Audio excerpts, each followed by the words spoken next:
Hai semuanya, pada kesempatan kali ini saya akan memperkenalkan VSP OneBlock Administrator dari Hitachi Vantara. VSP OneBlock Administrator merupakan salah satu manajemen block storage terbaru dari Hitachi. VSP OneBlock Administrator bukan saja yang paling baru di antara manajemen Hitachi lainnya, tetapi juga lebih fleksibel dan juga powerful.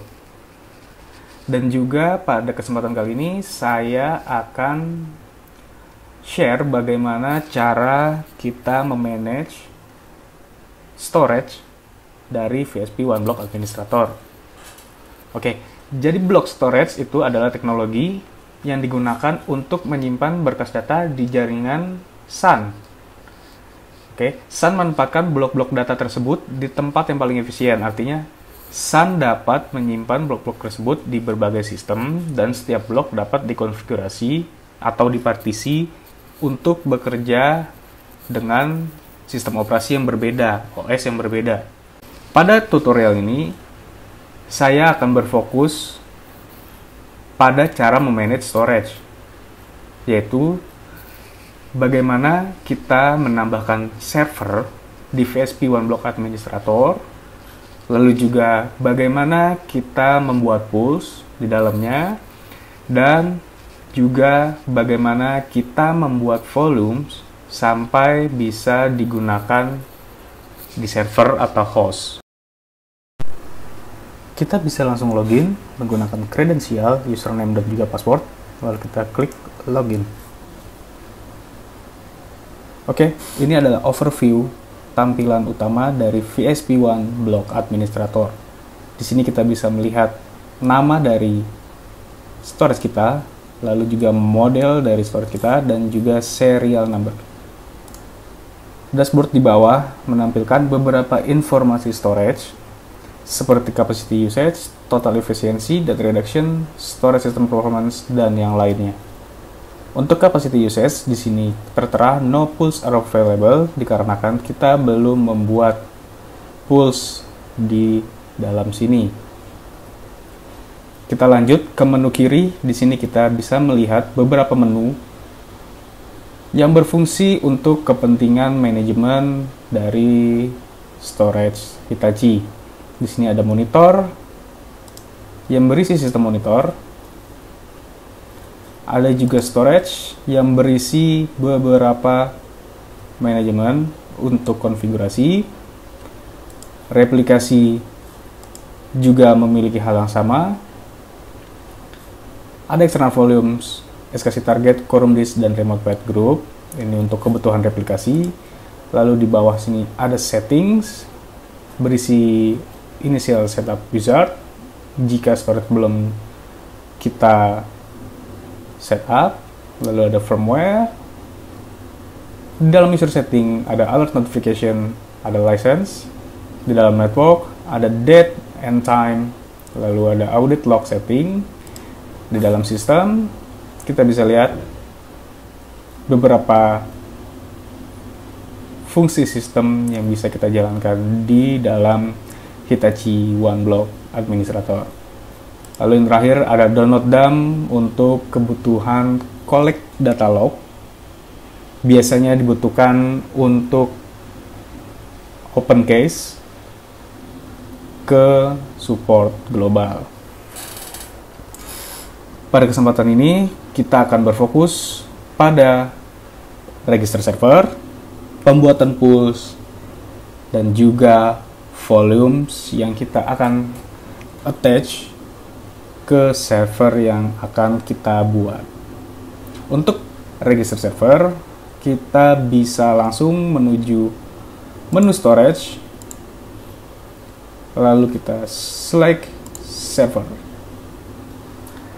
Tidak banyak yang bisa kita lihat di dalamnya, hanya berisi beberapa server yang sudah saya buat sebelumnya.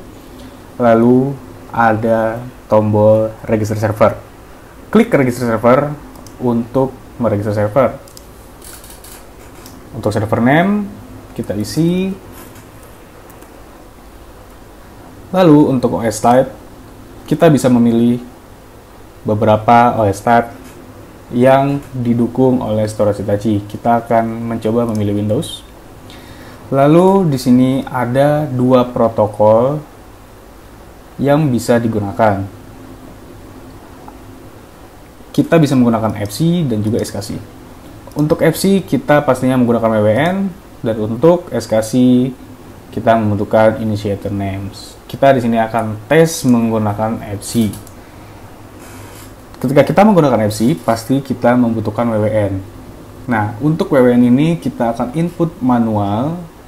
Saya akan input manual untuk sekedar memberi contoh atau tutorial. Tekan input. Seperti ini. Jadi WWN harus berisi dari 16 digit angka. Oke. Untuk beberapa case, WWN dibutuhkan lebih dari satu untuk kebutuhan redundansi dari server. Untuk itu kita juga bisa masukkan WWN kedua dari server yang akan kita gunakan. Oke,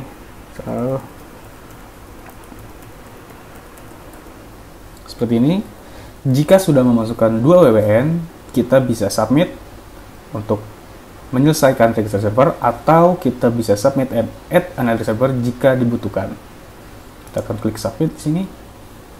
Oke, server 01 sudah kita lihat ada di dalam kolom yang tertera. Oke. Untuk selanjutnya kita bisa setting atau config port connection antara server dan juga storage. Untuk melakukannya kita bisa klik servernya, lalu kita klik triple dot yang ada di atas, kita configure port connection. Kita select server, lalu kita pilih juga port yang sudah dipilih atau dipasang kabel menuju server yang sudah kita daftarkan. Jika sudah yakin, kita bisa submit.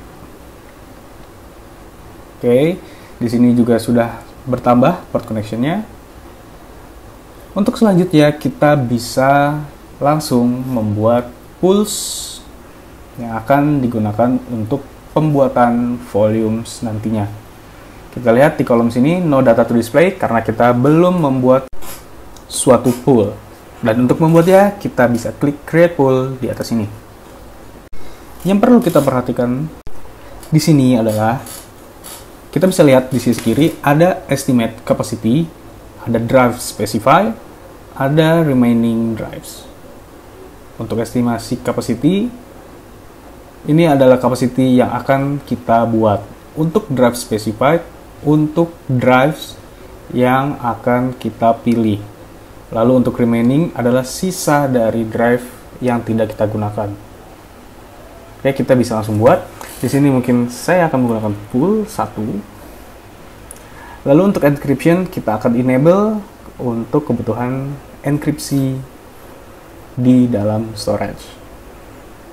Kita lanjut ke bagian configuration. Di sini ada drive information, ada dynamic drive protection, ada write level, ada drive specified, dan juga free drives.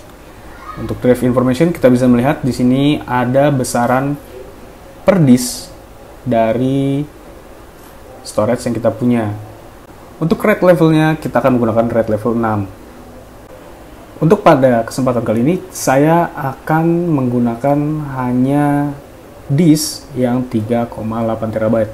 Maka dari itu, saya akan membuat ini menjadi 0. Lalu kita cek. Oke, estimate capacity sudah berubah sekitar 77,92 TB. Kita bisa submit. Pool kita sudah selesai create successfully. Kita bisa melihat di sini ada name, status, total use, encryption, and current subscription. Untuk selanjutnya kita bisa masuk ke volumes untuk pembuatan volumes. Di sini ada display masih sama seperti tadi. Create volumes untuk membuat volumes. Yang pertama kita lakukan adalah select pool yang sudah kita buat tadi, yaitu pool 1.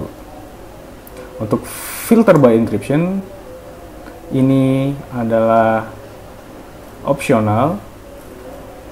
Saya akan membiarkan ini kosong. Untuk capacity saving ini juga saya menggunakan settingan default, yaitu disable. Lalu yang terpenting di sini untuk kapasitinya saya akan membuat sekitar 10 terabyte volumes. Untuk number of volumes saya akan menggunakan 1 volume yang akan dibuat. Lalu volume name-nya kita akan bikin volume 1. Untuk suffix start number and number of digit adalah opsional. Ini digunakan jika kita membuat lebih dari 1 volumes. Jika sudah, kita bisa submit. Volume sudah terbuat. Di sini ada name dari volume, lalu ada ID, ada total, ada use, ada number of server, ada pool, dan number of snapshot, serta volume type. Di sini kita bisa lihat di number of server masih 0 karena kita belum attach ke server yang kita punya. Untuk attach, kita bisa langsung klik volumenya. Seperti tadi, kita ke triple dot, lalu attach volume. Oke, di sini kita akan memilih server. Server kita buat adalah server 01. Jika sudah, kita bisa klik submit. Lalu klik bagian server 01. Kita bisa lihat di sini number of volume sudah berubah jadi 1 dan kapasitasnya sudah bertambah menjadi 10 terabyte. Oke, jika sudah memiliki number of volumes dan juga kapasitas, maka server 01 ini yang sudah kita tambahkan akan memiliki 1 volumes baru sebesar 10 terabyte dan siap digunakan.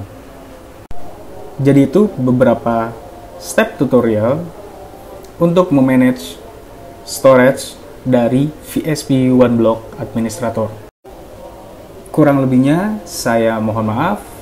Sampai jumpa lagi di video-video tutorial selanjutnya. Terima kasih.